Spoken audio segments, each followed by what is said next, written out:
Lifeboats, the mothership, loaded everyone in four at a time, evaded those dastardly Rittenhouse sleeper agents, and brought the whole cast of Timeless back for one more trip through time. My name is Alex Zalbin. I'm managing editor of Decider.com, and I am more excited than Gia getting a mid-condition original Rubik's Cube to be the moderator for this event. A couple of orders of business before we start. As part of this Timeless evening, you're going to have a reading of Season 2's Hollywoodland with some special bonus material.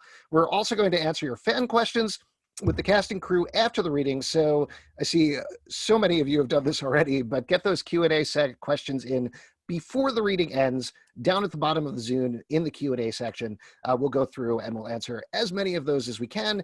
To that point, since there are so many of you watching from all over the frickin' world, we'd love for you all to limit yourselves to one question each so we can get to as many people as possible. And in fact, thanks to the hundreds of you watching this, I am delighted to announce that this is the most successful pay-per-view event ever in history, raising over $30,000 to benefit Feeding America. You did that, Clockblockers. You did it. All right, seatbelts on, everyone, because we're going to officially kick this off, welcoming co-creators and executive producers of Timeless, Eric Kripke and Sean Ryan, into this year's Zoom right here, right now. Hello, I see Eric there. Hey, Eric. And I see Sean. Hey, how are you guys doing? Great. Thanks for everyone for being here. This is amazing.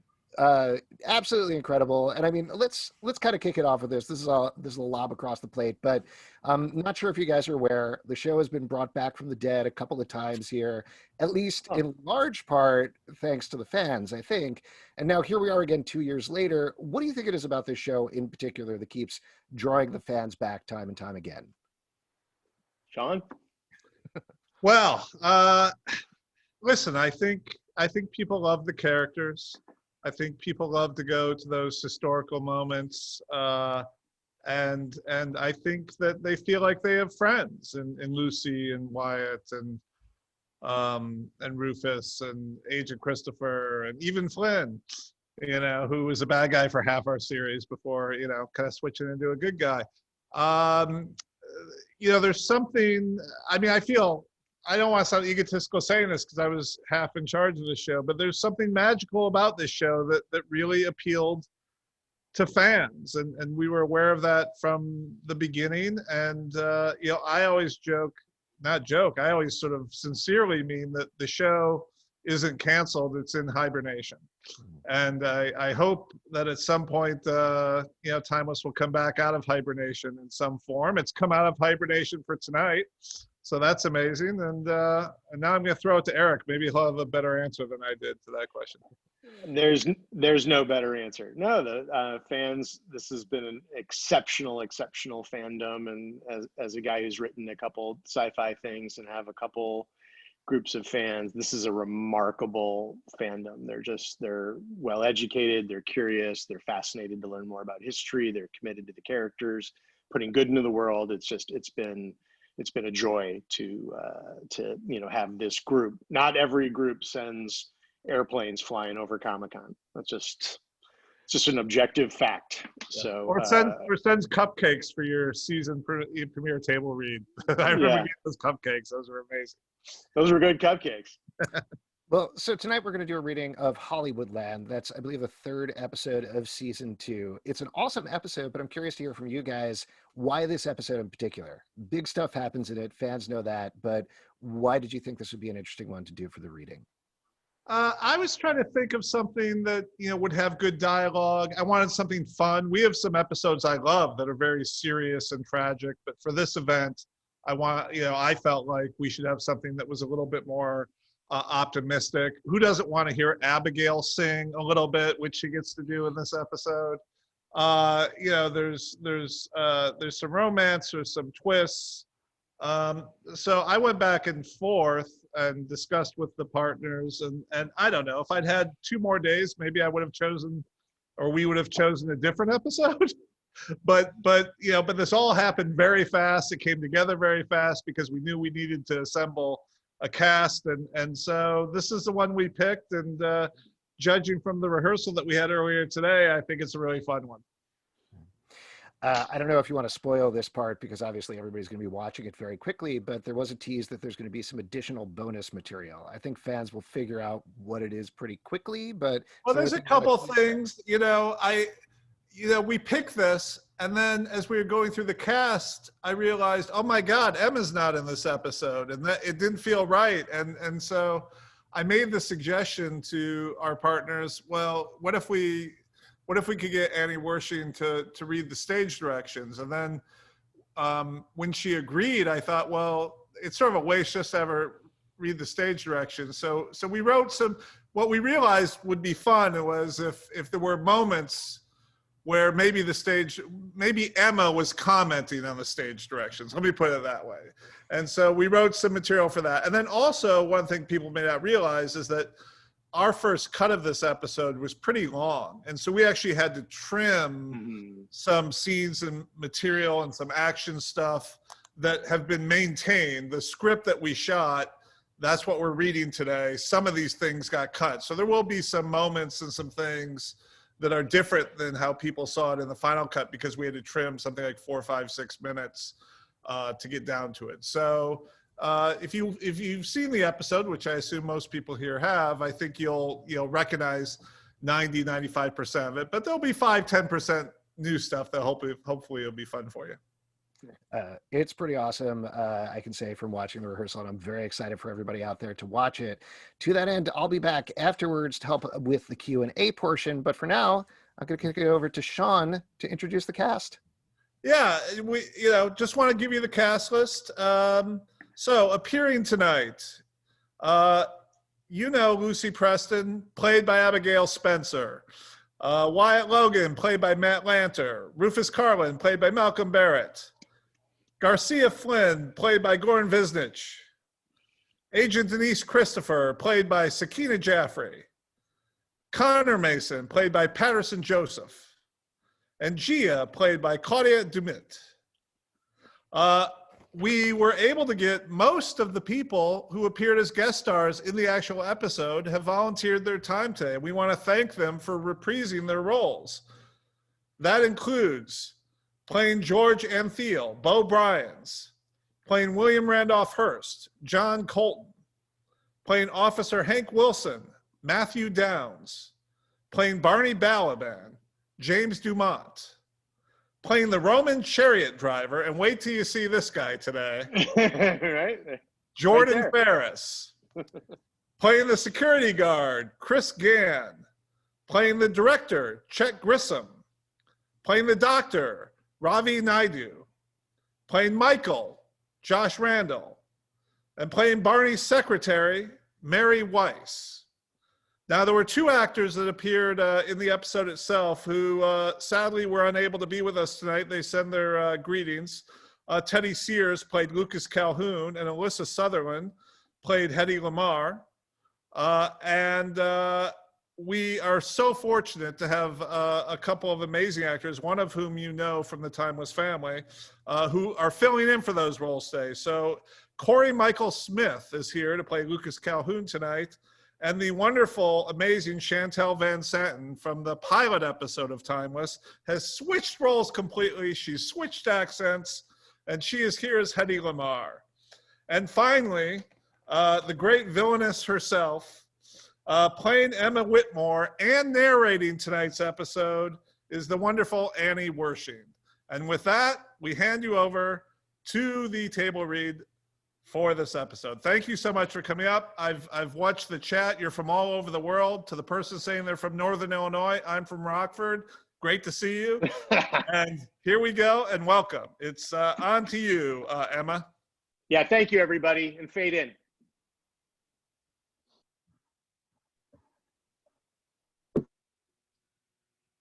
Timeless, episode 203, Hollywoodland, written by Matt Whitney, directed by John Showalter. Rittenhouse continues to thrive, but not without annoying temporary resistance. The return of our great leader, Nicholas Keynes, has inspired all of us, though, and while we have suffered setbacks at the hands of Lucy Princess Preston, Wyatt Logan, and Rufus Carlin, they struggle to keep up with us and our mothership. and can only guess what we have planned next. They chase us across historical battlefields and political arenas, but we have now sent a sleeper agent to the seat of true power in this world, the place where imagination is unleashed, where dreams are made and dashed, where hearts and souls are one. External Hills, night. In a clearing, Lucas, 18, holds his old suitcase. His father, Michael, 38, faces him. You'll be fine. Just stick to the plan. Remember your training and make us proud, son. As they hug, camera moves around them to reveal the mothership in the clearing. Hidden amongst the trees, Michael smiles at his son, then turns and walks toward it. Lucas watches as the door closes, the rings spin, and whoosh, the mothership disappears, leaving him there alone. A beat as Lucas takes in his surroundings, looking up at the original Hollywoodland sign on the hill. Dissolved to External Paramount Pictures Day. Lucas, 15 years later, on a movie set wearing a sharp suit, he looks pained as we reveal what he's watching. A Roman chariot driver whips at the air in front of a fake backdrop. Two men crouch next to the chariot, shaking it to create movement. Yeah, faster, Atreyu! We must win or my family will die! Yeah, giddy up! But Roman charioteers do not say giddy up to their horses. Right. Sorry, I just finished a Western. Let's try it again. We're shutting you down, Bob. What? We just started filming. And you're already over budget. You can't. I can. It's a lousy picture anyway, just like your last three. We're pulling your leads for a television show. Television? Ugh. The future. The director leaves. Lucas calmly lights a cigarette. That's a nice suit. Lucas turns to find Michael standing there smiling, and he aged a day. Lucas hugs him. Dad, sorry, it's been a while. Look at you. You look so young. Only been a couple months for me. And look at you. Producer at RKO. You've done well, son. Very well. So if you're here. We found Nicholas Keynes, plucked him right out of World War I. My God, what's he like? More brilliant than we could have hoped. He's mapped it out. He has a plan for all of us. It's time to play your part. You up for it? I'd die for this. With a smile on my face, you know that. Proud of you. What can I do? Internal bunker, control room day. Gia's working on a computer when suddenly her eyes roll back and she drops to the floor. Gia's vision. Quick pop of Rufus, a gun, an angry mob, a dead man dressed like he came over on the Mayflower. Agent Christopher sees Gia on the ground, rushes over. Gia! Gia opens her eyes, tries an awkward smile, but Agent Christopher is having none of it as internal bunker common area day. An angry Agent Christopher faces Rufus, Mason, and Gia. You're saying this has been going on for months? Ever since her trip in the lifeboat. And none of you, not one of you thought to tell me about it? Gia made us promise not to. What? Why? I didn't want you to bench me from the team.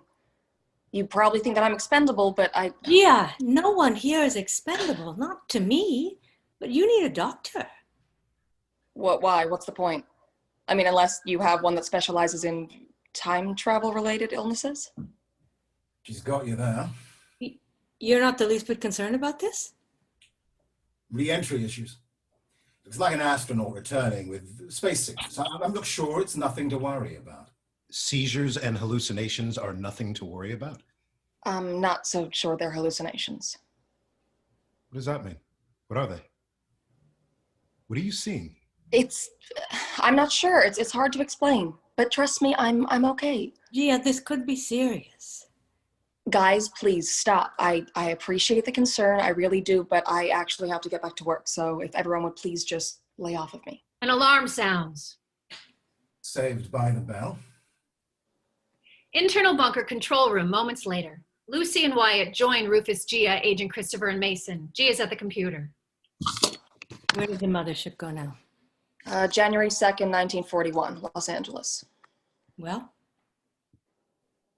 I don't know. Hitler's in power. Europe's engulfed in World War II. What has that got to do with LA? I don't know. But I know who might.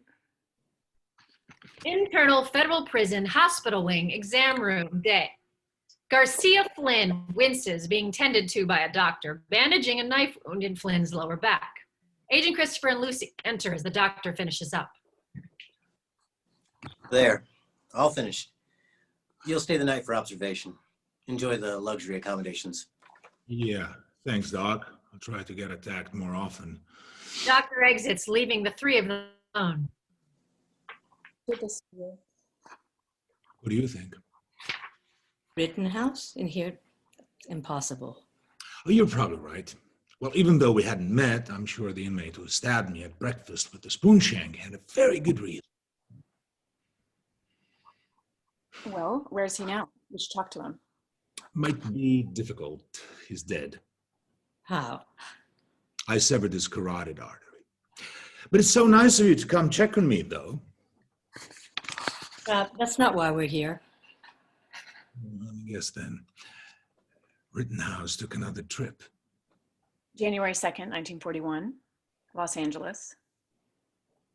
Do you have, any ability to do this on your own? You want to stop Rittenhouse as much as we do, so help us. Absolutely. Once you get me out of here. No. You're on your own. I can put in a request for a private cell. Maybe get you limited internet privileges. I don't want a Netflix subscription. I'm going to get the hell out of here. Look, Rittenhouse will send someone else and then someone else, and they won't stop until I'm dead. I'll see what I can do, but I don't have the authority to. I can get you out.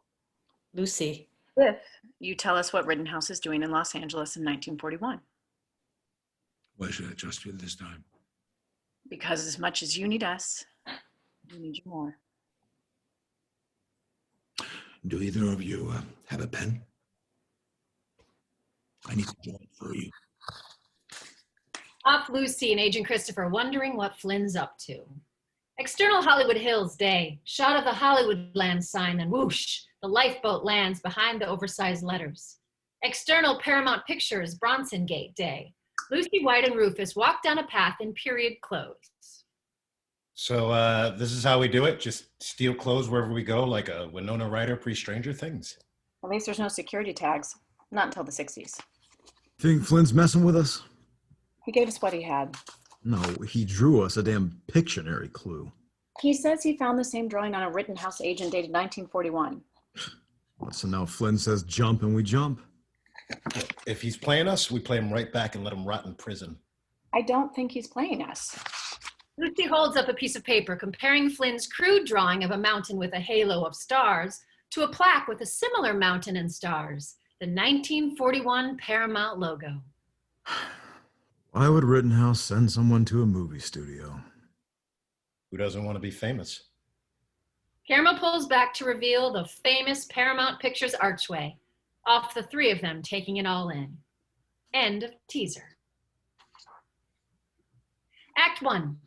External Paramount Pictures backlot day. Lucy White and Rufus emerge from a bar, which we reveal is a movie set, having snuck into Paramount Pictures. As they dust themselves off, fixing their clothes, they look around at all the action on the studio lot. Maybe Rittenhouse gave up their plans for world domination to pursue showbiz. Aren't we supposed to find whatever we're supposed to find in a place this big? We're looking for the sleeper agent, someone hiding in plain sight. Yeah, which could be anyone, so stay alert. They come face to face with a security guard, Officer Hank Wilson, holding a clipboard. See some ID. Oh, we already checked in with the guy at the gate. Yeah. I am the guy at the gate. Oh, I meant the other guy at the other gate. Mm-hmm. ID? Do you know who I am? I am Langston Hughes. Oh. I don't have you on my list. Well, then clearly someone made a mistake. I was nominated for an Oscar for Way Down South. You were? No, he wasn't, actually. Well, I should have been. I was robbed.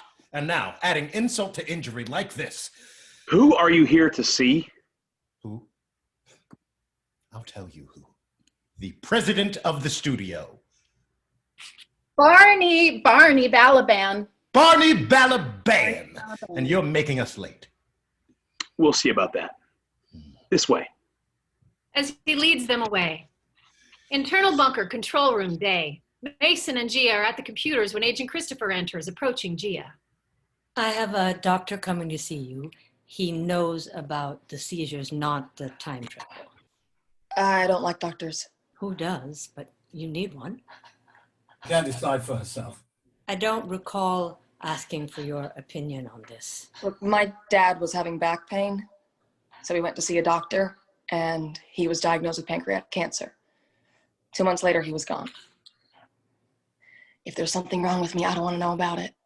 Okay? I just want to live my life. Whatever the doctor says is causing these seizures, we'll deal with it and make you better, okay? I promise. Off Gia, only slightly comforted.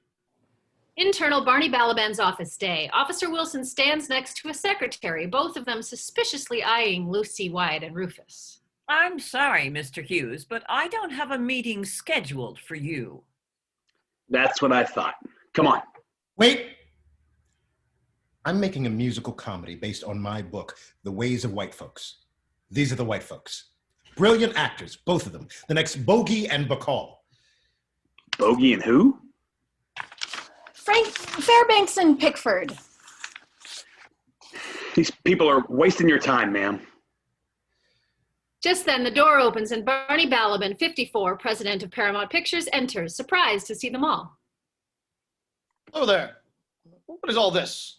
I thought my afternoon was free. Mr. Balaban, I am Langston Hughes. I have never been treated so poorly in my entire life. Maybe I should take my film over to MGM or some other studio. Barney approaches Rufus, a beat as we wonder if he's about to have them kicked off the lot, then shakes his hand. Langston Hughes, real honor to meet you. Let's hear about this new film of yours. Rufus casts a sneer at Officer Wilson as he exits with the secretary. As Barney crosses to his desk, Lucy whispers. Langston Hughes, the father of the Harlem Renaissance? You think you can pull this off? Who knows what writers look like? Time cut to Lucy, Wyatt, and Rufus sit on sofas, drinks in hands, as Barney pours himself another scotch. Hamilton? As a musical? It'll never work. What else have you got for me? Oh, about thriller. About a secret cabal named Rittenhouse. Who try to bend history in their favor? That sound familiar? At all? Maybe? Yes. Very familiar. Too familiar. Because secret cabal conspiracy theories are overdone. I want something different, but the same. And that sells, but wins awards. Rufus is about to respond when the door flies open and Hedy Lamarr, 27, makes a dramatic entrance. She's stunning. Barney, I can't do this picture. I won't. Have you read the latest rewrite? The writing is more tragic than Hamlet. So we'll get a new writer. They're literally dime a dozen. I mean, we have a great one right here. This is Langston Hughes and actors from his latest musical. Logan and Preston. Right, Logan and Preston. I'm sure you all know.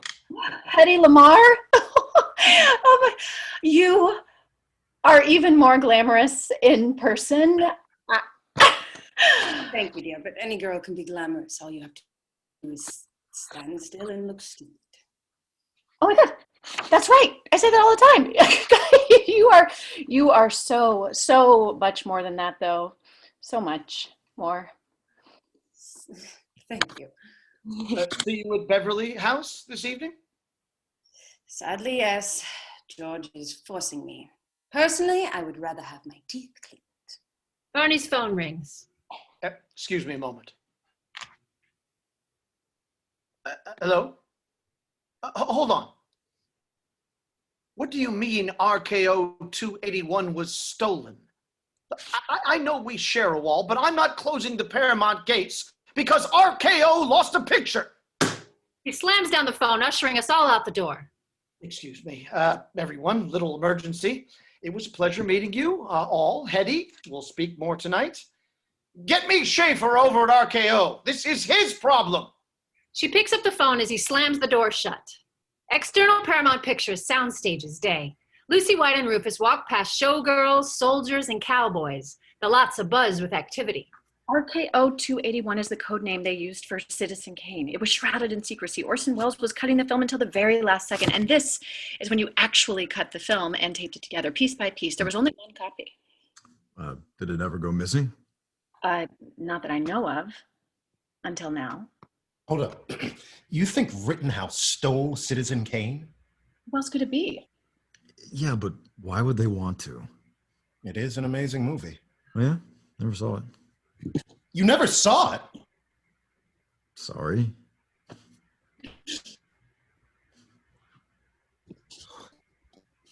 Lucy. Well, there Crazy. was who wanted to. Wait, it's so crazy. Yes, there was someone that wanted to kill Citizen Kane. William Randolph Hearst owned dozens of newspapers, read by more than 20 million people. The movie's pretty much about him and his mistress, Marion Davies. So you think he's involved? I don't know. Hearst hated Wells for making it. Maybe we can find out. He's having a party tonight. You know Hearst's party schedule? Barney and Hetty said they're going to Beverly House tonight. That's the nickname for Hearst Beverly Hills Mansion. Well, we're gonna need nicer clothes. Wyatt motions to a door with a sign, Costume Department. He tries the door, locked, pulls out a pocket knife. Lucy and Rufus keep lookout as Wyatt picks the lock. Okay, wait, seriously, wait, where is the security at all of these places? Can Rittenhouse never catch a single break with these people breaking in every place and stealing clothes and stealing equipment? Come on. Anyway, Wyatt keeps trying to pick the lock. Hedy Lamarr, isn't she famous for like getting naked in some movie in like the 30s? Oh, she was known as the most beautiful woman in the world, but she's also a scientist. Beautiful, naked scientist? That's got to be made up by someone like me. She patents frequency hopping for radio-guided torpedoes and basically invents Wi-Fi.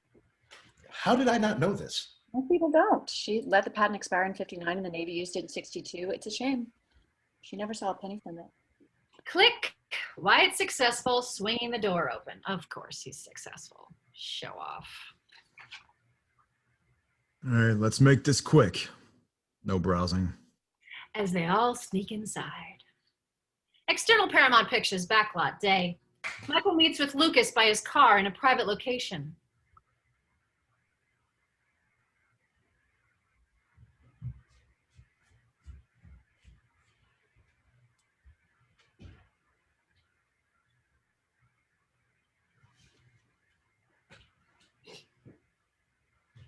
Keep it hidden, son. They're scouring the lot looking for it.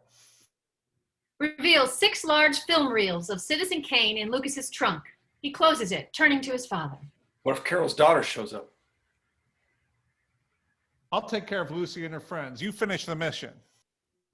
External Beverly House, driveway, night. A grand drive leads up to the Hearst Beverly Hills mansion. Luxury cars drop off glamorous guests. Then a 1940s taxi pulls up and Lucy, White, and Rufus get out. Lucy looks stunning in a formal dress. Of course she looks stunning, little bitch. Rufus and Wyatt look sharp in black dye tuxedos. Come on, writers. I mean, it's not enough that they're always wrecking our plans, but they always have to look fabulous doing it. Anyway. All right, so what's the plan? Thank the host for having us, then ask if he stole Citizen Kane? And if Rittenhouse helped him. Well, for all we know, Hearst is Rittenhouse. They approach private security, checking names on a list at the front door. Jeez, there's more security in Hollywood than there was in Nazi Germany. Just about as many black people. All right, anyone here could be the sleeper agent. Stay on your toes. Langston, darling. They all turn to see Hedy Lamarr approaching from her 1940s limousine, stopping to give Rufus a double cheek kiss hello. Lovely to see you again. Oh, no, it's fine, dear. They're with me. Hedy takes Rufus by the arm, motioning for Wyatt and Lucy to go ahead as they all head into the party. I am dying to speak to you about your poetry. Internal Beverly House, hallway. Night, slowly lagging behind. Please, Langston, darling, just one or two verses from your latest book of poems. I'm more of a writer than performer. Ugh, Hollywood has no culture. Please, you must. All right, if I must. Here's my latest. Now, this is a story all about how my life got flipped, turned upside down. I'd like to take a minute. Just sit right there. I'll tell you how I became the prince of a town called Bel Air. Well, that was truly awful.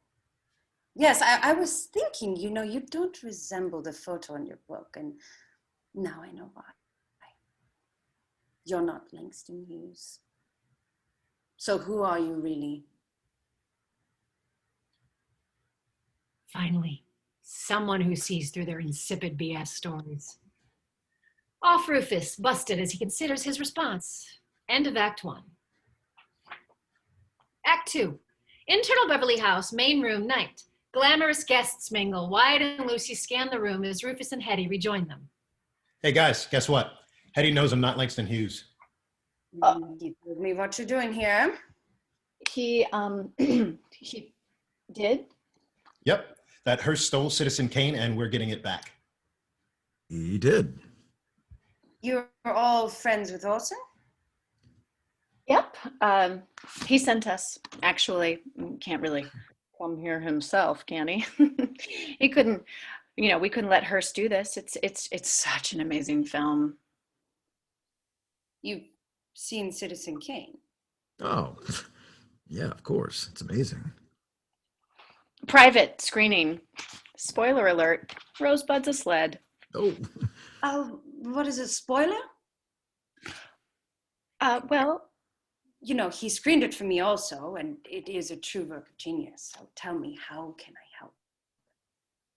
Really? Oh, well, maybe you could introduce us to Hearst.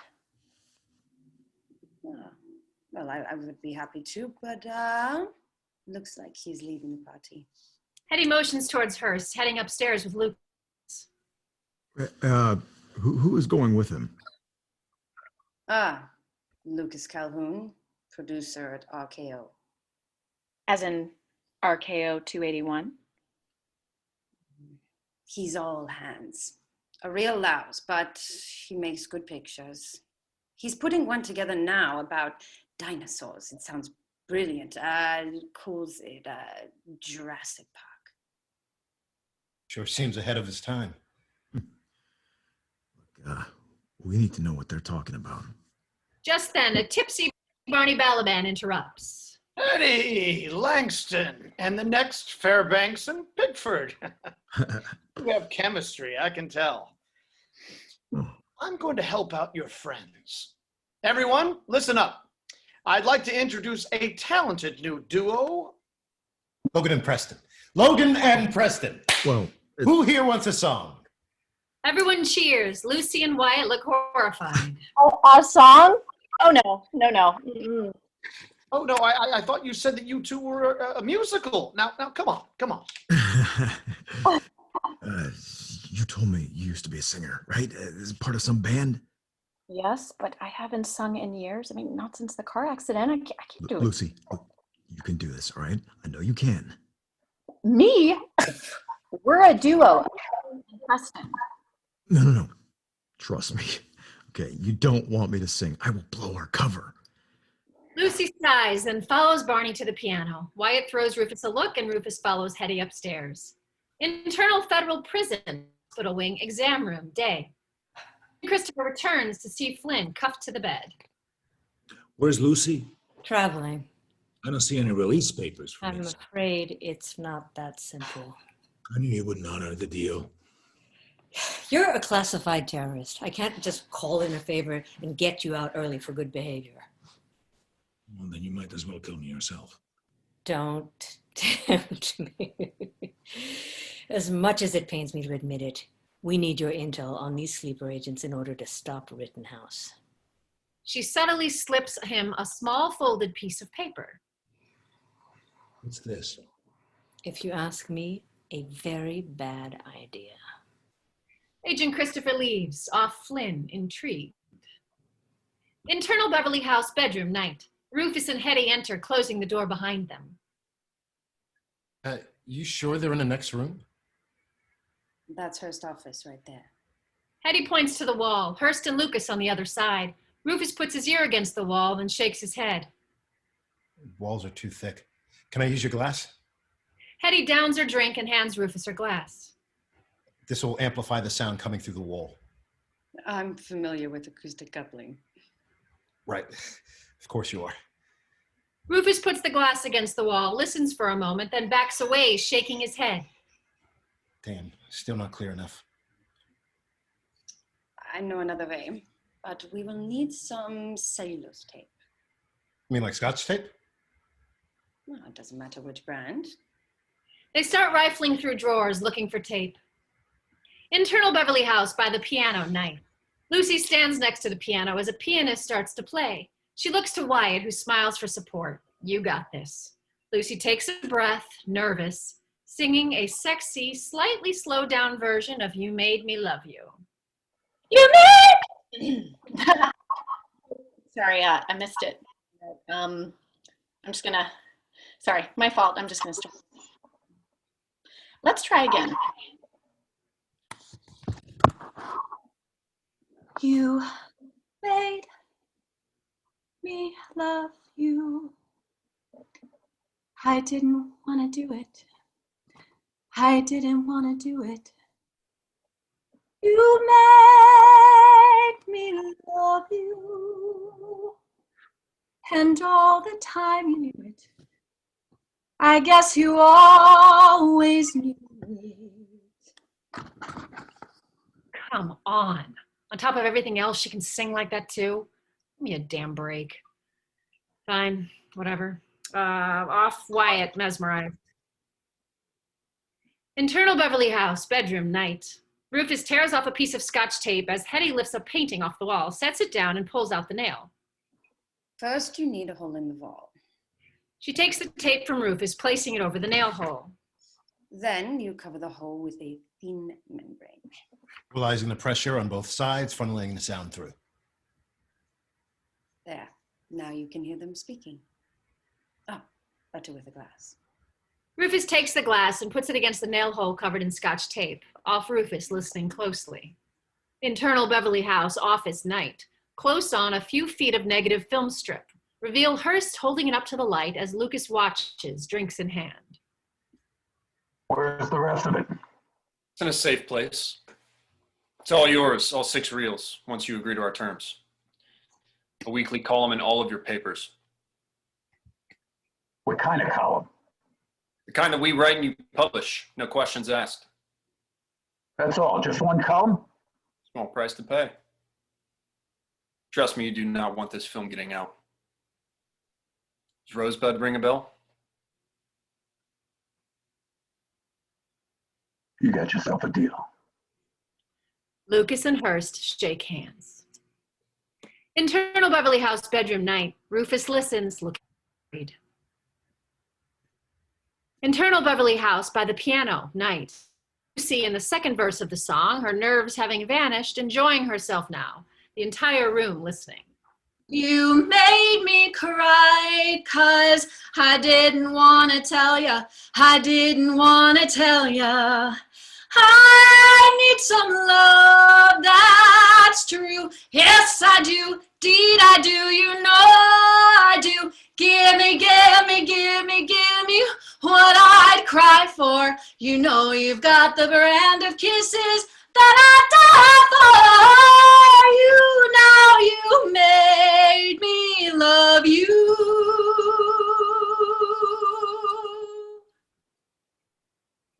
She finishes and everyone applauds. Wyatt stares at her, moved and riveted.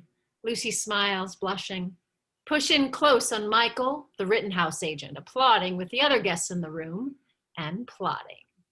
End of Act 2. Act 3. Internal Beverly House by the piano, night. Everyone applauds after Lucy has finished singing. We find Michael in the crowd, moving closer. Internal Beverly House by the stairs, night.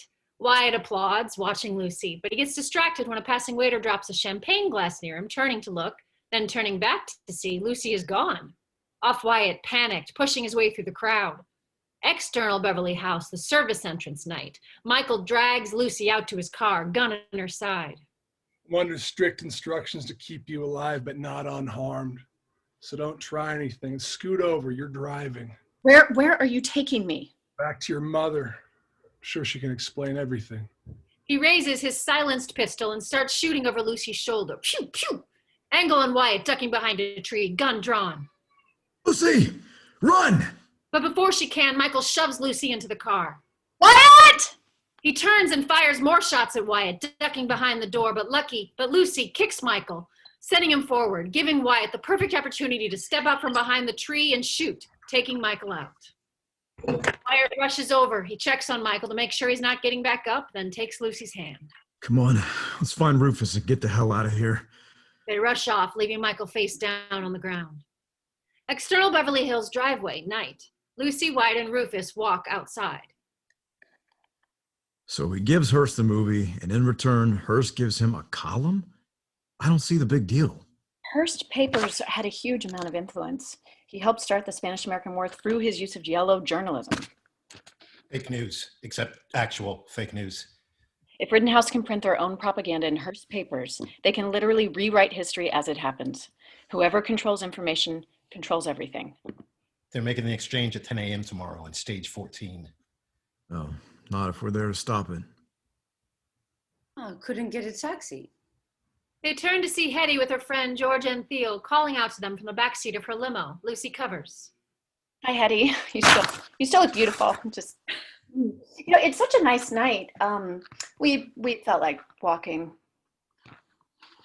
Nobody walks in LA. Get in. Faster we get away from here, the better.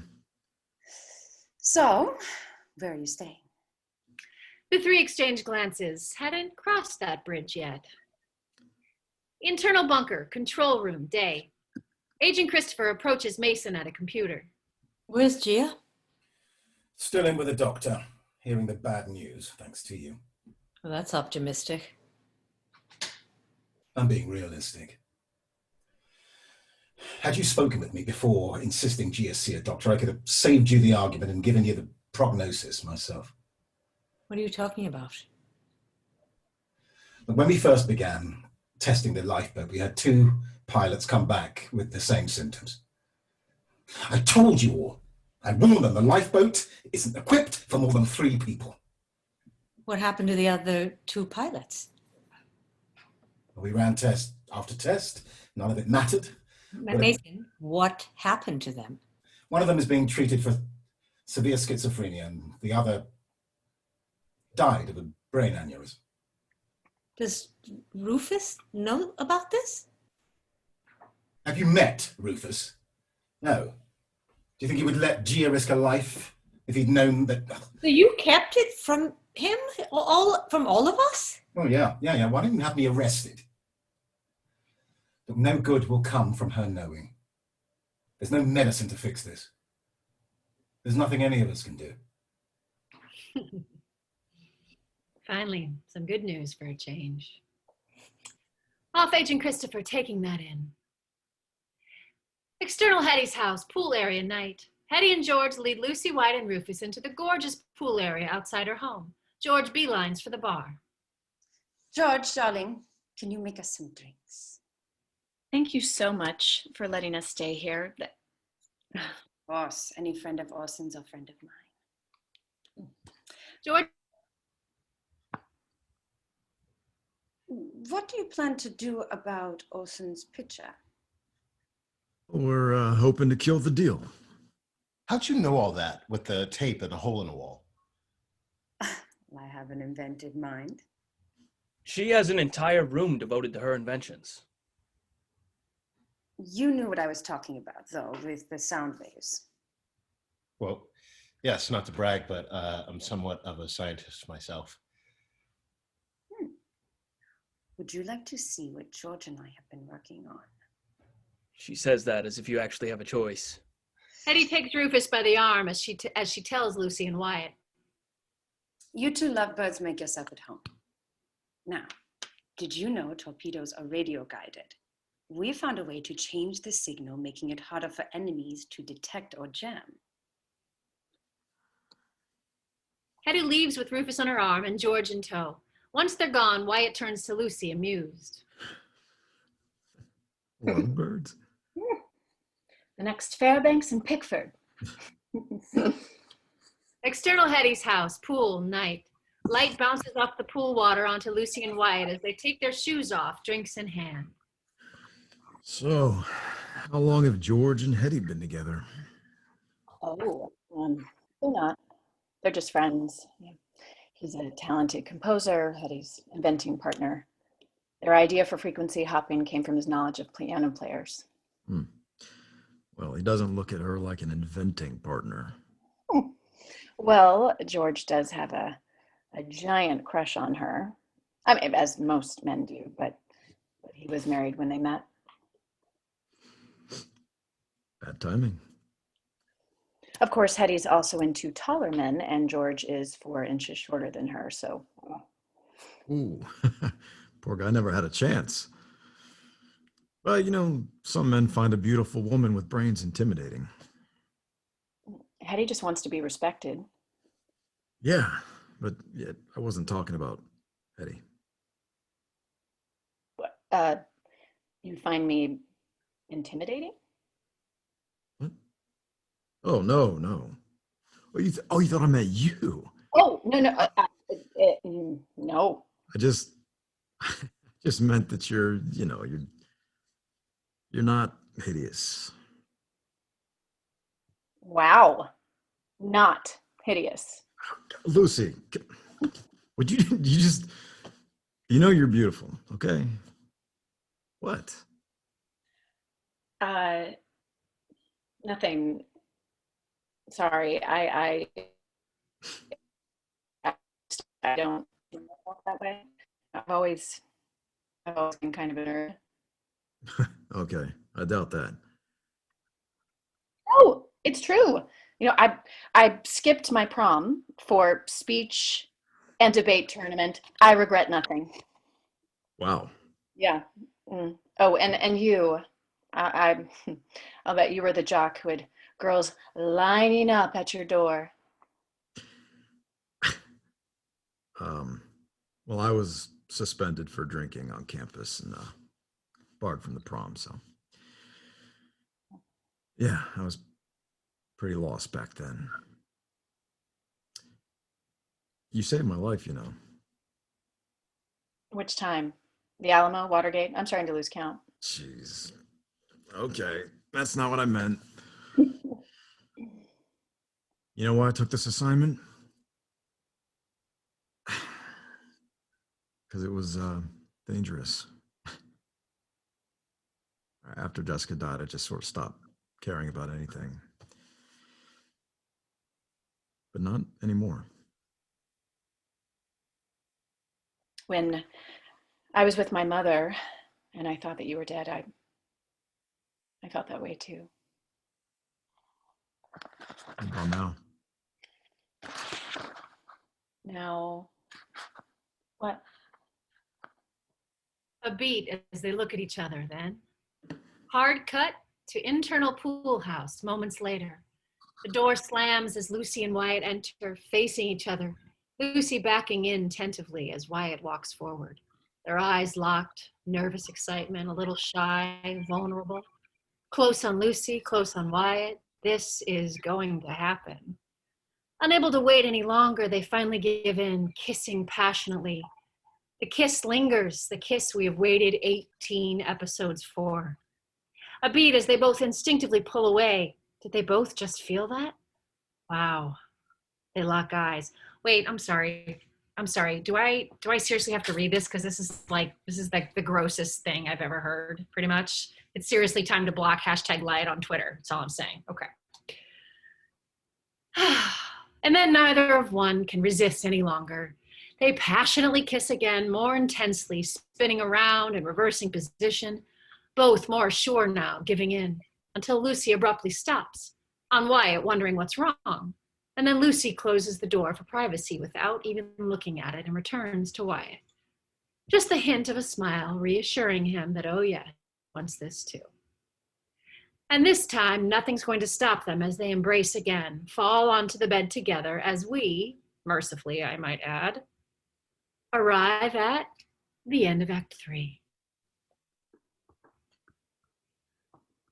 Thanks, Emma.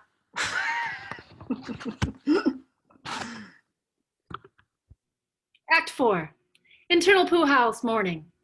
Lucy wakes up in Wyatt's arm on the couch, hidden underneath the sheets, their clothes strewn about the room. Morning. Morning. I drooled on your chest. Don't worry about it. Was last night okay? Oh, I thought it was great. Thank you. But no, I mean, technically, we're co-workers. Is this an HR issue or? Well, I mean, we don't have to announce it to everyone. That'll be our little secret until we're ready to just... The door opens and Rufus walks in, seeing them. Oh, yeah. I was looking for both of you, and well, here you are. And this is me leaving. Rufus leaves.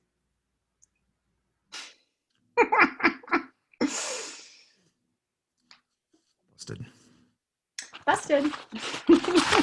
They kiss, staying in bed a little bit longer. Internal bunker, control room, day. Gia enters to find Mason and Agent Christopher. Well, what did the doctor say? He said, I'm fine. That there's absolutely nothing wrong with me. What about the seizures? He brought a portable MRI to scan my brain. No signs of stroke, clots, tumors, or lesions of any kind. But the weirdest part is I've had a heart murmur my entire life, kept me from running track. But as of today, it's gone. What?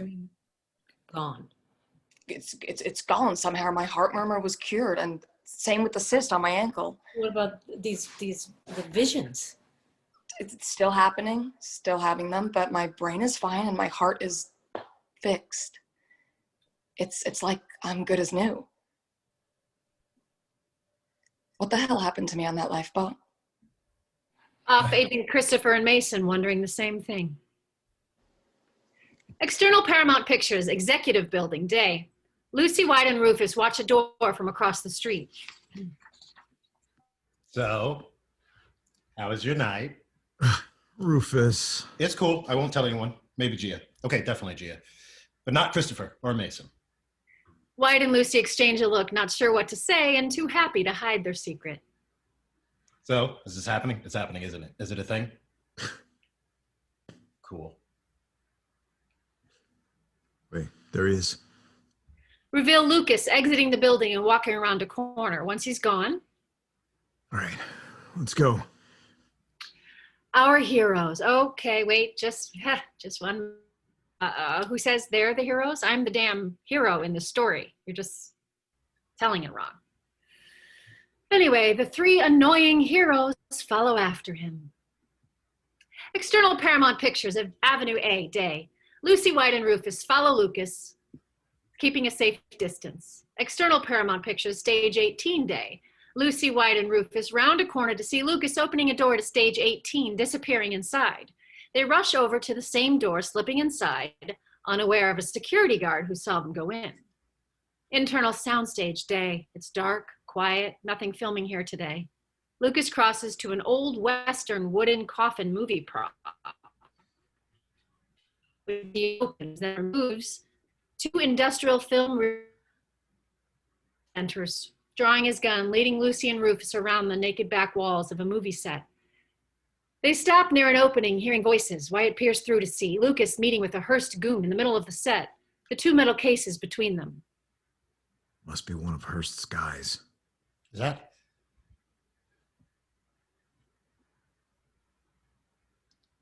Sorry. Yep, we're back at the Alamo. Reveal, a cheap 1940 version of the Alamo. Hey, you can't in here set.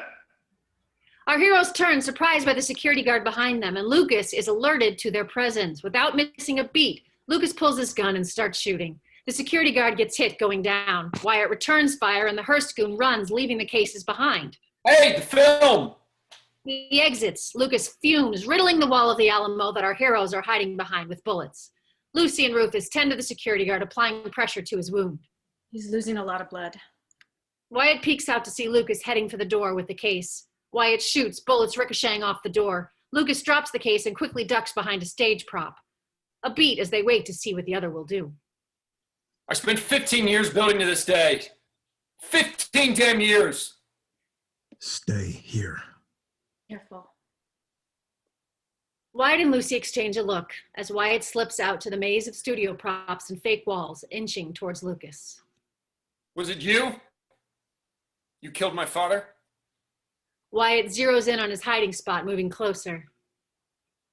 Carol gave him strict orders to bring Lucy back alive. Lucas reloads a clip, then turns and fires more silenced shots. Wyatt ducks behind a large crate. He should have just shot you all on sight. Wyatt makes his move, rushing over to find Lucas gone.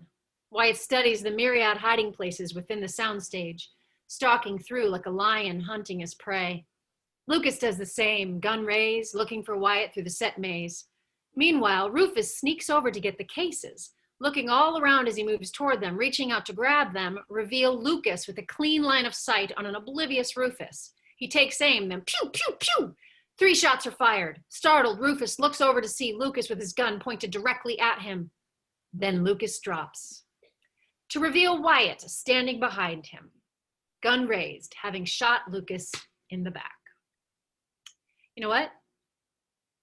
I trained Lucas myself. He was a very good sleeper agent and a decent backgammon player, and he deserved better than this, much better. So I promise, I vow, I will make these 3 little snots pay for all of this eventually. Anyway, back to our story. Rufus, breathing a sigh of relief. Back sitting next to the security guard's lifeless body, when Wyatt and Rufus return, her sad look says it all. Come on. You can't be around to answer for this. Wyatt grabs one of the film cases, Rufus grabs the other, and Lucy follows them out. End of Act 4.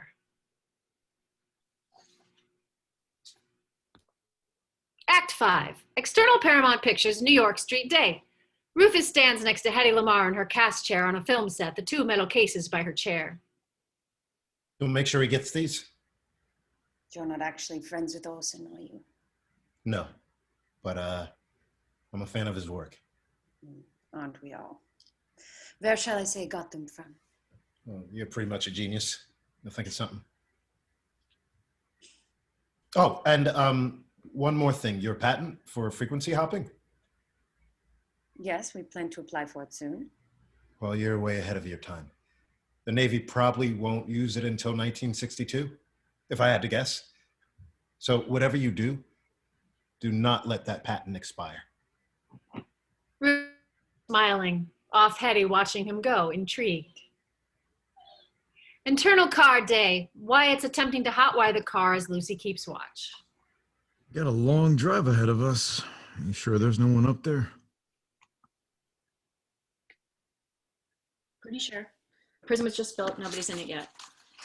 Okay. You know, we got no radio. Maybe you can sing us something on the way. Okay, that was terrifying. Oh, really? You look like you were having a pretty good time up there. Oh. No, it was nice to see you happy.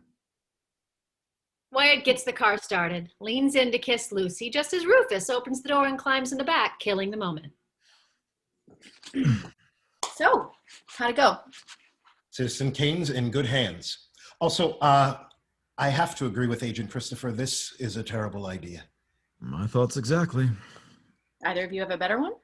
No? All right, then. Let's do this. Internal Federal Prison, Flynn's Cell, 1941. Lucy, Wyatt, and Rufus enter with flashlights, the duffel bag, and a small package. Lucy references blueprints. Okay, this is the one. They enter the cell, dropping their gear, getting to work. Quick cuts of them pulling out items from the duffel bag, tools, quick dry cement, a matching brick. Close on, a chisel scraping out the mortar around a brick in the back corner of the cell. The camera pushes in, match cut, to the internal federal prison, Flynn cell, present day. The back of the metal spoon chiseling out of the mortar as camera pulls out to reveal Flynn in the cell now, scraping at the same brick decades later. The note from Agent Christopher next to him with a diagram of the cell, an X marking where to dig. Montage of Flynn scraping at the mortar surrounding the brick with a spoon. With all the mortar scraped out, Flynn removes the brick. He reaches inside, pulling out the small package our heroes had back in 1941, covered in dust with slight water damage. Flynn frantically opens the package to reveal a ring of keys, a security key fob, and a small gas mask. Time cut to internal federal prison Flynn's cell later that night. Flynn lays in bed when suddenly an alarm sounds. A smile creeps onto Flynn's face as he retrieves his care package. Flynn pulls out the contents, putting the gas mask on and using the keys to unlock his cell. Opens the door. Internal federal prison hallway, continuous. Flynn walks through the smoke, past a few unconscious guards on the ground. Internal bunker, missile silo day, whoosh, the lifeboat returns. Internal bunker, common area later. Rufus, holding an iPad, approaches Gia as she pours herself some cereal. Lucy and Wyatt on the couch behind them. You sure you're okay? Yeah, fine, really. Yeah, I saw a doctor. I've literally never been healthier, so. How'd it go? We stopped them. And dropped off the package. I know. Flynn walks in.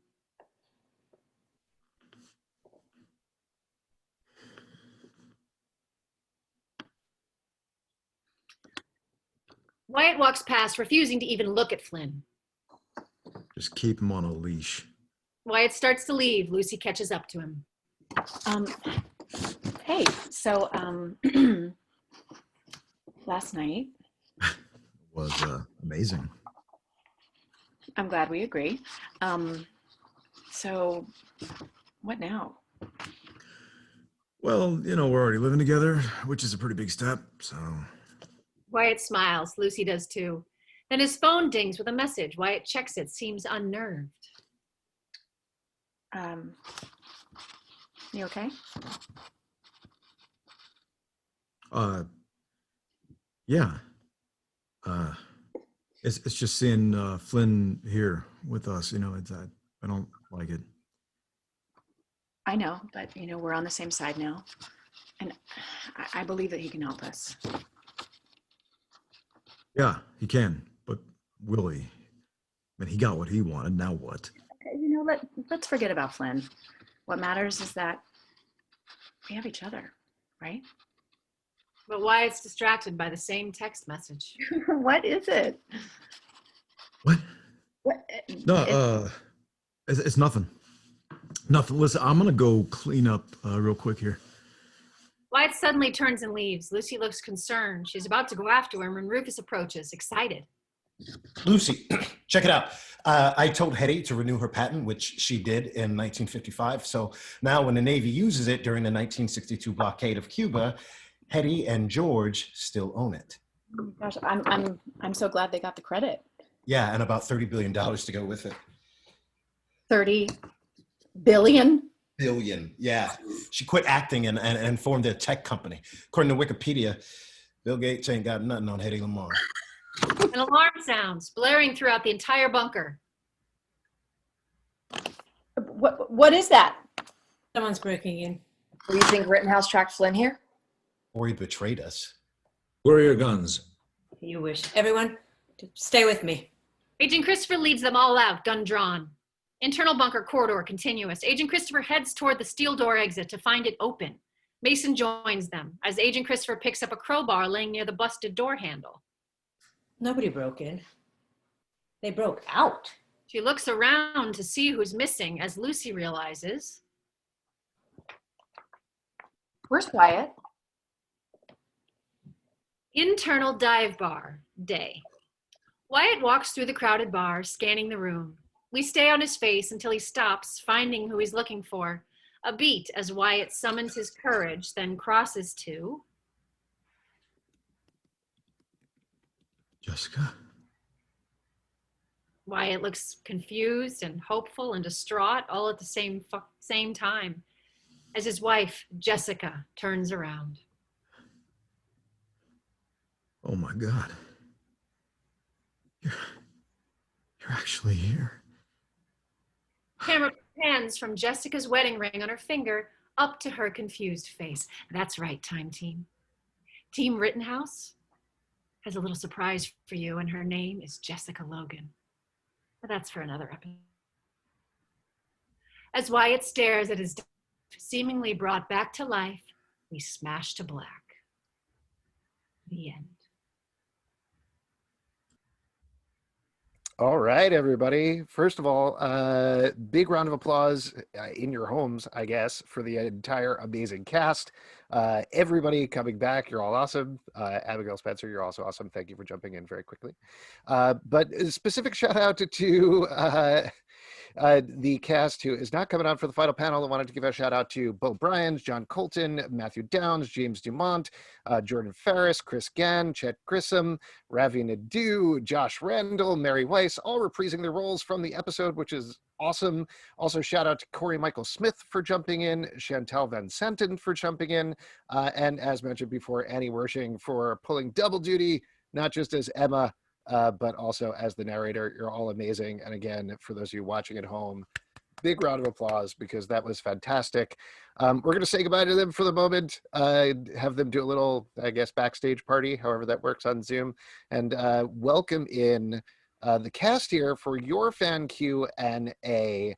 So we're going to do that right now, starting off with co-creator and executive producer Eric Kripke, co-creator and executive producer Sean Ryan, Abigail Spencer as Lucy Preston, Matt Lanter as Wyatt Logan, Malcolm Barrett as Rufus Carlin, Claudia Dubit as GM Marie, Patterson Joseph as Connor Mason, Goran Visnish as Garcia Flynn, Sakina Jaffrey as Denise Christopher. Hello. Welcome, everybody. Once again, that was absolutely fantastic. To kick things off, Abigail already did a song, so I think we're going to go around. Everybody's going to do their own favorite Hollywood standard. Oh, great. Matt, Great. we'll start with you. Yeah. You are I'm what? kidding. I'm kidding. I'm not going to make anybody sing on this. But actually, you guys sent so many questions. I apologize if we can't get to all of them. I don't think with well over 200 that we can, unless we're ready to do this for the next couple of days. But to kick it off, this is one that comes off the episode, and maybe Eric or Sean might be best to do this. Abigail, I don't know if you have anything, but Lindsay wants to know, were there any different songs considered for Lucy to sing in this episode, or was the one she sang the only song considered? She did such a great job. Well, one, thank you. I mean, I'm trying to remember Matt Whitney, who wrote the episode. The song was actually his idea, right? And it worked out because this is an infamous song. This was Judy Garland's audition song for I think I hope Matt is listening and texts me, but it was her audition song, maybe for Wizard of Oz, but it's kind of her audition piece for it. So it was the right time. And then it was so funny. I think Matt and I had like a brain share, and it's like, do you remember that song? And he was like, you made me love you. And so I think that's kind of how it came to be. I don't remember any other songs being considered, but he's texting me now. What does he say? It was going to originally be Somewhere Over the Rainbow. There you go. And then You Made Me Love You came about. That's my memory of it. That could be totally wrong though. Eric, Sean, did she get it right, or any additions? I don't remember any other song choices. Yeah, I don't either. So she's totally correct. Correct by default. Let's do a more general question about the show. This is from Jamie Massey, and a couple of people had variations on this, but how is it different playing your characters in different historical time periods? Are there certain things you research to prepare yourself? Malcolm, let's go over to you. Is there anything that you research when you're going to the different time periods on the show? No, I thought it best to not look anything up. It was, I don't know. It depends on the time period we traveled in, right? Like, I mean, the ideal thing is I kind of the characters don't know much. You know, Lucy's character or Abigail's character knows everything about what's going on, and we're sort of thrust into it. You know, the research would be more about what is normal during this time. You know, what would make sense. You know what I mean? In general behavior, but particularly as a Black man, you know, it was just like, oh, will we hang out? What are the looks? Are they normal looks? Are people? Can I go over here? So it's just a lot of research into what rooms I can walk in. But that's, and then probably the other hardest thing to keep track of is literally time traveling, like literally knowing what year you're in, what you're supposed to know, and what secret you're keeping. I would always keep a book about all of these basic things just so my mind could make sense of it all. Matt, what about you? I mean, for me, just mostly, I mean, Wyatt wasn't really, I would really say maybe out of the three, he was a little oblivious to the history of the time period, unless it had something to do with military or some kind of a strategy. Or you know, we had Nazi Germany was one, World War I. So I would research those. So I kind of was clued in onto what was happening, you know, around the wars. But other than that, it actually behooved me to not look up much historical, you know, stuff, because I wasn't my thing, and it's supposed to be Lucy's thing. So, well, on the other hand, I mean, I'm turning to the other side of the equation. Goran, for you, certainly you were supposed to be steeped in these time periods. Did you look into the more, or like the rest of the class, did you try to keep it clean? Well, first season, Flynn didn't have Lucy, so he had to do his research. My favorite part was that Flynn didn't give a damn about bringing modern things in the past and kind of messing up history. So he would show up with a machine gun that would get stolen, and to kill havoc would break loose. I loved bringing my iWatch, that we're going to do that. And then, like, after that episode, people would write, oh my God, they forgot the guy has an iWatch in the 1700s. And we were like, shut, dude, we wanted that. It was always fun. But yeah, it would be always nice to kind of get the episode, see which time you're going back, and read a little bit about it, you know, brush your history. Always fun. This is a bit of a related question from Kathleen Wicks, and this is again for anybody in the cast, but did you have any input into where the team would go and who they would meet? If not, who would you have picked to meet in the past, and where would you have liked the characters to have gone? Annie, let's go over to you, since you didn't answer the last one. Was there anywhere, did you have any input on where you wanted to go, messing up time as Emma? Ooh, no, I kind of left that one all to the writers. Yeah, just, I mean, I feel like she could have, wreak havoc wherever they wanted to send me. So I'm ready for it all. Well, Eric and Sean, for you guys, was there any feedback sort of that? And I guess I'm curious, this wasn't necessarily asked, but one of the things that I particularly really like about the show is you always find a way to hook the emotional journey of the characters into the time period they're going in. So from the writer's room perspective, does it start with those emotional journeys, then figuring out which historical periods meet it, or is it vice versa, or does it vary based on the episode? I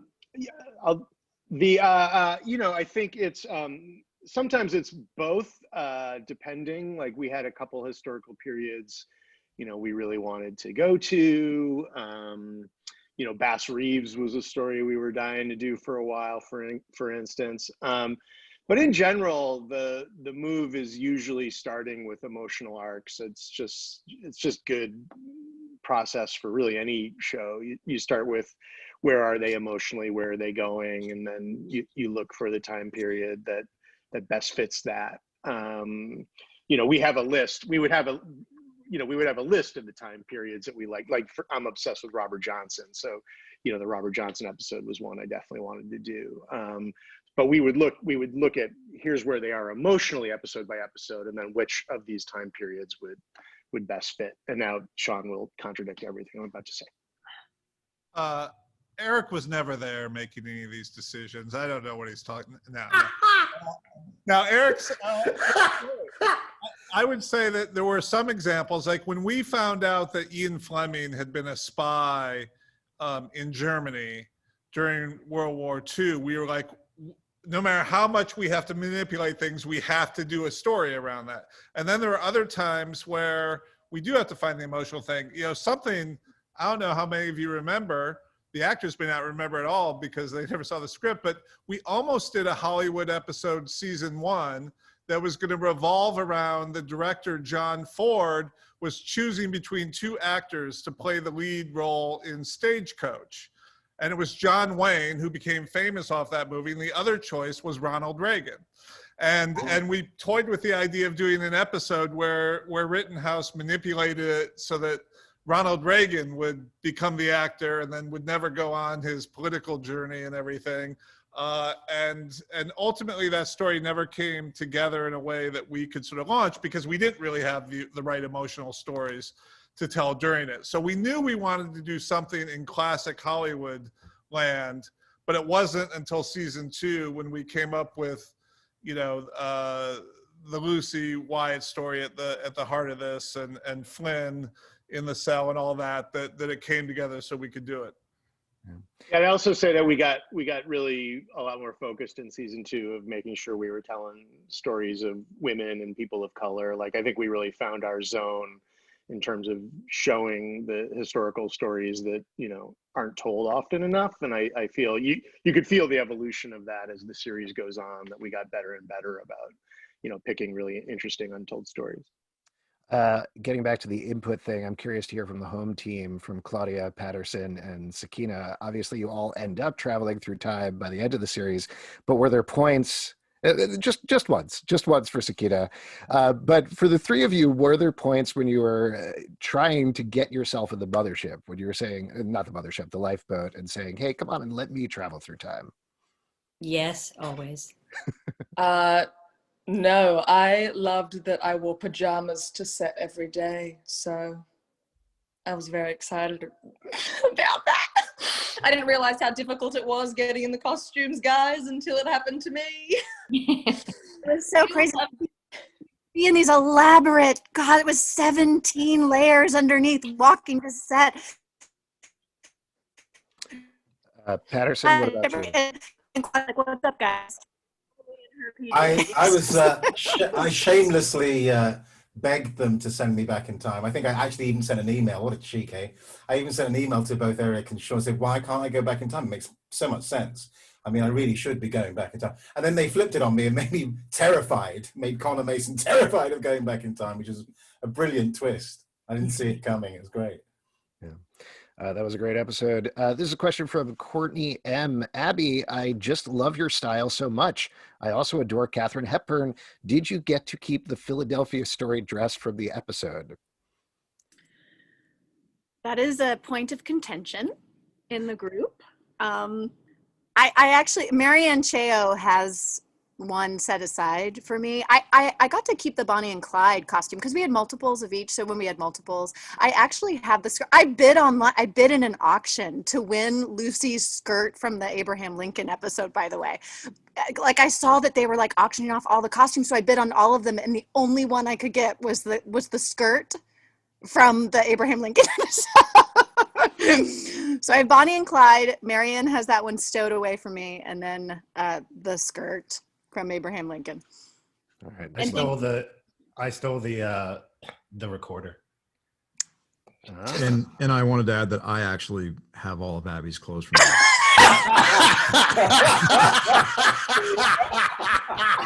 I outbid her. I was just willing to pay more. Matt, could we please do a fashion show? I think we got it. That's amazing. Gosh. Matt. Question from Jennifer LeBay. Whose idea was it to add all the Star Wars references into the show? As Star Wars nerd from way back, they tickled me, especially Wyatt's, aka Sky Guy's references. Maybe that's a question for Matt. Maybe it's a question for Eric and Sean. I think it's probably a question for Eric. Yeah, I'm the stone cold nerd in the writing staff, so I can promise you that most Star Wars references and nerd references were from either me or some of the other nerds on the crew, and we were psyched. I mean, there was a bunch of us who were like psyched that Matt was joining the cast because he was Anakin in Clone Wars, and we all knew it, and we were like, that's amazing. And then Sean would be like, I'm too busy being a real adult man to know that, but but good for you guys. And so all those things, like all the Easter eggs, the Bill and Ted references that are all over it. We dropped Easter eggs all over. Personal one is, which I don't know if I've ever told anyone here, is Matt's grandfather's name in the show. Wyatt's grandfather's name is Sherwin, who is my grandfather, who served in World War II. So, but yeah, no, we're always dropping that nerd stuff all over the place. I'm all about that. Every couple of months, someone will go, wait, is Wyatt, are they named from Bill and Ted? Like every couple of months on Twitter. Amazing. Now, you all might be very surprised to learn there were a lot of questions about continuing Timeless. Very surprising to me. So many questions in so many different directions. So just to pick one kind of out of the hat here, this is from Tony Lynn Langeveld. If Timeless were to be renewed for a third season, where would you pick up from, and would it change what occurred in the Christmas episode? I assume that's for Sean. Yeah, I would say that it would depend. Those are two questions. The first question, where would it pick up? It depends. Are we making it next year? Are we making it in 10 years? Are we making it in 15 years? So I don't know. Listen, I've done a few shows where people have asked, hey, what's next if you get a chance? People ask me about The Shield or other things. And I'm always like, well, listen, I need a writer's room to figure that out. I'm no, a genius of singularity that knows all the answers to this. I need to get into a room with a bunch of smart people and sort of ask. But no, I don't think we would do anything that would cancel out episodes that we've aired, including, our Christmas finale. I think we'd have to, if and when we were to do more, I think we'd have to figure out a way to have it fit within the fabric of that. Having said that, with time travel, things always are a little fungible. As a follow-up to that, and a lot of people were asking about this as well, we kind of got every single variation of how could it continue. Is it, in your minds, only a TV show? Are we going to follow up on, I think it's Paulina in that tag at the end with Timeless, The Next Generation, or could it be a comic book? Some people suggested a stage play, which I thought was kind of an amazing idea. That's a good one. There might be, the one that makes them, we haven't talked to anyone at NBC or Sony about this specifically, but the idea of of continuing these TV movies. I think Abby talked to NBC about it a little, like they had a conversation in a meeting, but nothing substantial. But that to me is the one that makes sense of like continuing like this TV movie thing. I also, by the way, as a side note, just right now up on my computer, just because you brought it up, I have a file in my email of Timeless Season 3, which is like these like little ideas that in articles the staff was kicking each other before we found out our fates. So there is a little file somewhere of some. Open it. Open it. Open the file, Kripke. Yeah, no one's gonna find it. No one gets the file. Oh, it's in the computer. It's in the. Open it. I keep joking that like we're gonna keep doing reunions till like I have a walker and like the three we're just like we can't get in the time machine anymore, and it's just like the whole episode is us trying to get in and out of the time machine. So basically like a normal episode. Ouch. This is the last thing I'll ask about this, and then we'll move on to some other questions. But certainly a lot of people always want to know about this with any beloved show. Yes. Sorry, I skipped over the question. Here we go. Eric Walker says, we saw with Timeless that so many fans successfully helped bring the show back to screen. How important is fan interaction to television today, and do you see this continuing into the future? And I guess to that point, to tie into other things, if fans do want to push getting the show back, Do they need to be sending cupcakes all the time? Do they need to be sending planes over I think airspace all the what we time? need to do, I think discovered this just recently because of Malcolm. I think that Stacey Abrams is a fan. And I think if anybody wants to get anything done, anybody wants to gather people, it would be Stacey Abrams. So we need to get her on our to-do list for us. Get this done. I'll talk to her. I have a relationship with her. Thank you. I'll send a message. What I would say is I keep looking at the Star Trek model where that was on for a few seasons but didn't get the ratings necessary to, succeed on network television. But in syndication, people realized the value of that show and how special it was, and it became more and more popular over time. And so what I would say is the best thing you can do if you want to see future iterations of this show is not to spend your hard-earned money to send cupcakes or something to people, but get friends to watch it online. Get people to discover this show and spread the word. And the more that happens, because we now live in a data-driven universe where these places look at, what people are watching and how they're watching it. And if they saw a spike, over time, gradual, of more and more people discovering the show and spreading the word, that's when there, could be an appetite, to do more with it. All right. Let's move on to another more general question. This is from Aaron Murphy. I work at Paramount and got to see part of this episode filmed from my office window. Where was everyone's favorite location to shoot from during the series? Abigail, why don't we start with you? Where was your favorite location to shoot from during the series? Abby's was Vancouver for sure. I was about to say Los Angeles, anywhere in Los Angeles. But Paramount was a dream. I will say, I feel so lucky that in this lifetime, I got to shoot at Paramount Studios and in such a beautiful, supported, lovely way. It really is I felt like I was on, hallowed Hollywood ground. And it was such a dream, walking, driving up to the gate, and the security guards knew who it was. It was very special. So Paramount for sure for me. Malcolm, what about you? It's crazy because it's all sets, right? It's not real. So so what? Yeah. It's just wood. But probably one of my favorites was doing the Bass Reeves episode, because I think it's the first time we rode horses. And so it was the first time discovering I was really good on a horse. So that was pretty cool. Malcolm loves horses. Yeah, Goran would not let the writers off the telephone until we agreed that he could ride a horse with his own saddle in the show. And so we got everyone on horses in that episode.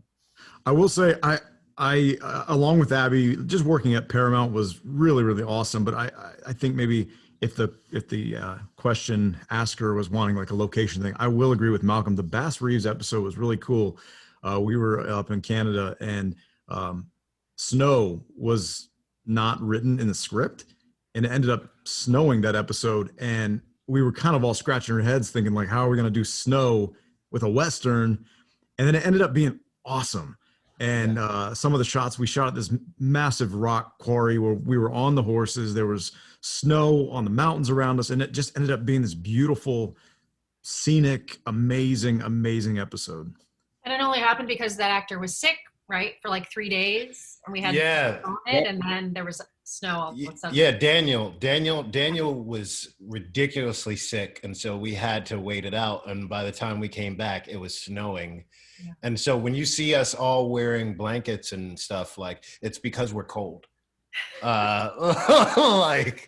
We're just and I was the coldest. So if you see, everybody did I'm cool shit where they left their blankets under. And if you look at the scene, I'm just under the blanket the entire time. I'm just wearing a blanket. Do you remember when I had an electric blanket to be sitting under? at one of those exterior locations, and you guys were so mad at me. You're like, "Why didn't we get the electric?" I was like, "I didn't know you wanted it." Yeah, I always wanted an electric blanket.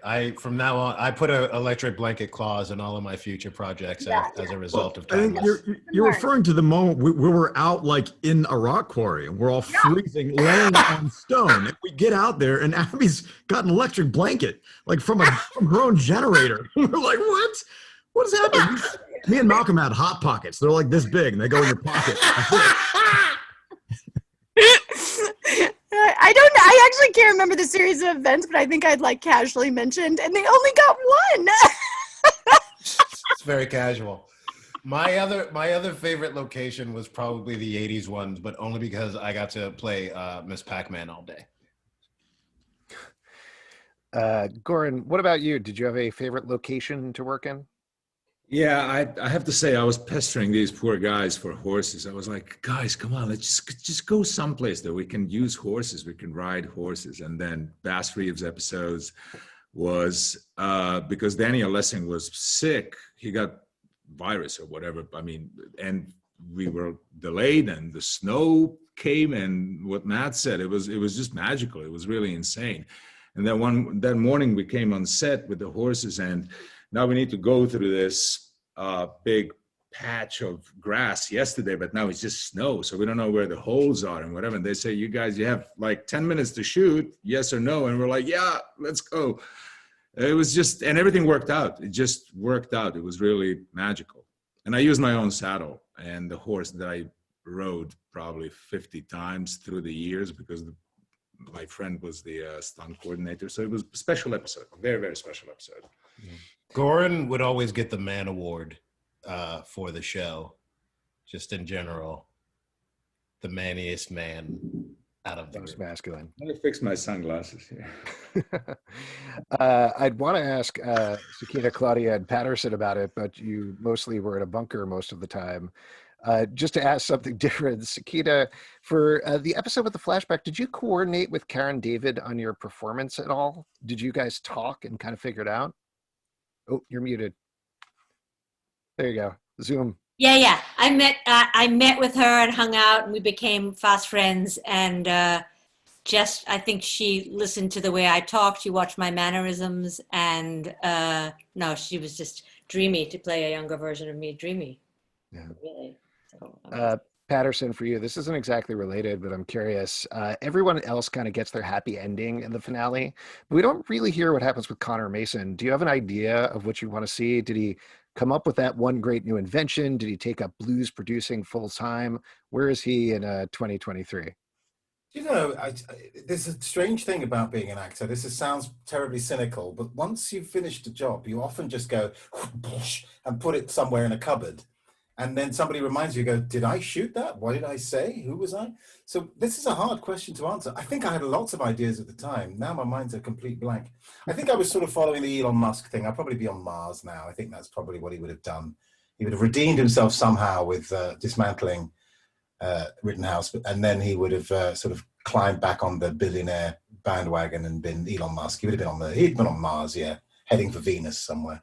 Yeah, and not for nothing, I just want to give a shout out to you and Goran. I believe you're on GMT right now, so it is very late for you. So thank you for hanging out with us. Yes.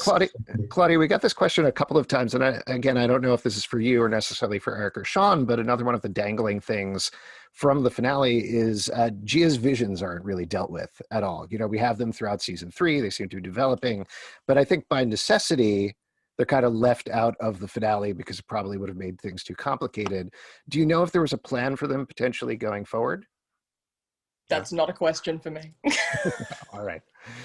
Eric, Sean? I mean, I do know that, with only having a really limited time to do the Christmas movie, there were all sorts of storylines that had to sort of get, parked. I can't remember what specific vision storyline we were going to track through season 3. I looked in the file. The file is just like different historical ideas. There's nothing that exciting. There's nothing that exciting in there. The file just says Michael Jordan Beethoven. But Sean, do you remember? Because I do remember having conversations about where we were going to track her vision. I just can't, for the life of me, remember what they were. I remember we had some conversations about what the visions would be. Would this turn into a regular thing that could, launch more stories? But we didn't go into great detail. And we also, here's something Eric taught me, because I'm always sort of a bit of a completionist, and I wanted, everything to sort of be addressed. And Eric would be like, no, they won't pick you up if you answer every single question there is to answer. So definitely leave some cliffhangers out there for them. And I think Gia's visions were one of those things where we're like, hey, you got to pick us up for a season 3 before you get your answers on that. And they were like, no, thank you. This is also on the looking forward thing, and we touched on this a little bit, but there was a poll put up on the Play Per View Twitter asking about that teaser in the finale with Paulita, with her kind of sketching out different designs of a potential lifeboat. They all believe that she built it. Do you have an idea in your mind? I'm not even necessarily asking what that idea is, but do you know which direction it would go in? Well, listen, my take on that, and everyone's entitled to their own interpretation. Just because I, as one of the writers, think it's this way doesn't mean it has to be this way for people. But my interpretation was that our time team was putting the lifeboat away. The mothership had been destroyed. The genie was back in the bottle. But since that knowledge is achievable, that knowledge will come to somebody else at some point. And so. So I always took that as, time travel's not over with. Time travel hasn't been put into a closet. There's some next generation that's coming up that's going to do that. I also want to point out a little Easter egg is my wife, Kathy, who's an actress. She actually did the voice of the mother in that scene. So I think my wife actually has the final line of the series to date. Aww. We're unfortunately going to have to wrap up pretty soon, so we only have time for about 1 or 2 more questions. This is one for Eric, and it's not strictly a timeless question, but are we going to see Malcolm's Vought PR guy, Seth, and Claudia's Victoria Newman meet at some point in The Boys? I was just thinking about that earlier. Not this season, but there's always the chance their heads do not explode like Goran's in last season, which sometimes we called because Claudia blows up his head at the end of season 2, so I would always think about it as like Gia's revenge. Yeah, I'm gonna spoil that shit, but yeah. But it was always I kind of love that, even though they didn't shoot it at the same time, like they got one full scene together. So sorry, Goran. Last question for you guys, we'll wrap up, and I feel like the audience is going to hate this one, but this made me laugh so much. Erica Rubinski wants to know, what's everyone's kitchen utensil that you can't live without? What? It didn't seem to be connected to anything. A potato, I can say that immediately, a potato masher. Potato masher. Steak knife. You've hit Garlic. Patterson's sweet spot. Garlic press. Wasn't there some kind of reference to the lifeboat looking like a cheese grater? Ooh, but that really good handheld one. There's a really good one that's like a slim design. Yeah. That cheese grater. That one. I like whisks and cutting boards now. Cutting boards are so versatile. I thought you were a whisk man. Who is Malcolm? Yeah. Who is Malcolm now? Knowing he cooks now. Whisk. Malcolm, are you wood chopping board or plastic? You don't care? No, I don't care. It's just kind of, I've been using it. If I had a wood one, I'd use it. I've got 5 of them. I love them. Yeah. Oh, okay. I'm an ex-chef, and chopping boards are my thing. I'm cutting stuff all day now. I've got different sizes. I've even got a tiny little one if I just want to do a bit of cheese. Yeah, I get it. Wait, I will say. What about Abby? What about Abby? Abby, yes. What's Abby's kitchen implement? The button on the Nespresso machine. But here's one thing I'll say: you're all sleeping on the air fryer. The air fryer I have has one. been a transformative experience. Yeah. Really? Oh wow! And I changed my answer. I changed my answer. Yeah, it's a transformative moment. Okay. Yeah, I'm a new person after that. Thank you for that gift. Thank you for the gift. Thank you. Yes. Those were all amazing answers. I do think people would kill me if I didn't have done an actual timeless question. So just to kind of wrap up here, because all of these clock blockers did come out, did such an incredible job donating to Feeding America and everything else, and all of you did an amazing job. Do any of you have any final thoughts for the timeless fandom going forward? Things that you would want to say to them, express to them, anything like that? No pressure, but make it good. I would say just thank you for everyone, sticking with us and being a fan and watching. We've got 2 seasons and a movie for you guys to watch, and then it's yours now. Like, dream it up, come up with your own stories. I mean, I'd like to say that I really appreciate everybody's passion and commitment to it, and fandoms have a way of, in a weird way, of like reflecting the actual show you're making, I found, and this is a show and a fandom was about and is about inclusiveness and diversity, and friendship at a time when we desperately needed it. And so I'm really proud of the show for putting some positivity into what was at the time a really negative world, and for the fandom to reflect that really always meant the world to me. So thank you. Yeah, well said. Thank all of you so much.